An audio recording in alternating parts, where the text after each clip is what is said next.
السلام علیکم دوستانو، په خیر راغلی د ایم ایس ایکسل 2000 ټیوټوریالز ته. زه عبدالولي ستاسو په خدمت کې حاضر یم او نن به تاسو ته په ایم ایس ایکسل کې یو ورکوټی غونته کې شیټ در زده کوم.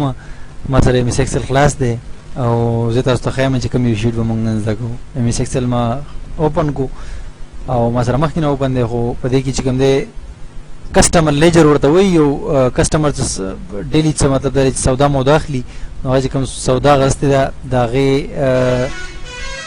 سیلز اماونټ چې کوم دی هغه دا دی، خو دکاندار وایي چې زه دې کسټمر ته ډسکاونټ ورکوم. صحیح ده، نو موږ ته معلومولی چې ډسکاونټ رقم څو دی او بیا به موږ دلته ټوټل چې کوم دی هغه به جوړو او نیټ اماونټ به جوړو. صحیح ده، نو دا د یو شي قیمت دی، په دې کې 15% ګوره په خپل طور نه موږ د خپل طرف نه چې کوم دی هر شي باندې بیل بیل چې کوم دی ډسکاونټ ایښی دی.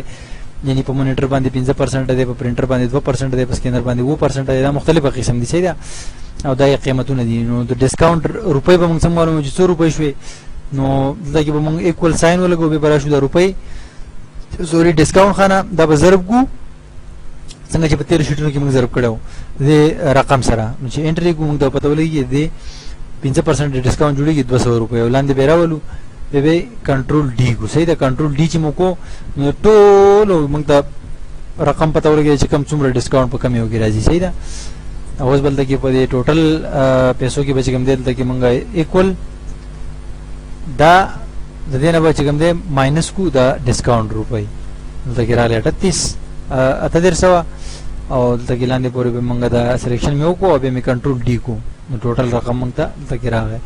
اوس نیټ بیل اماونټ مراد دی چې ټوټل به دا که 100 روپۍ ورکوي. نو دلته کې به راشو سم فارمولا او د هغې نه بعد د ځای نه د ځای پورې رینج به ورکړو، بیا به یې بریکټ بند کړو، انټر. 22,540 روپۍ چې دي دا به موږ ته میلاویږي او موږ ته به راکول کېږي.